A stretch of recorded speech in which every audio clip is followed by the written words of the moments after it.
my name is Maria. I'm a mathematician, and today I'm going to tell you how an octagon is different from a hexagon, and their difference is very simple. And it all has to do with the prefix of their words. So octagon and hexagon. If you're familiar with these two prefixes, octo means 8, and that's going to tell us that an octagon has 8 sides.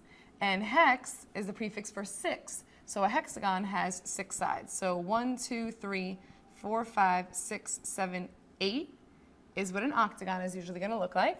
But these sides can be regular or irregular, so they don't have to be the same length.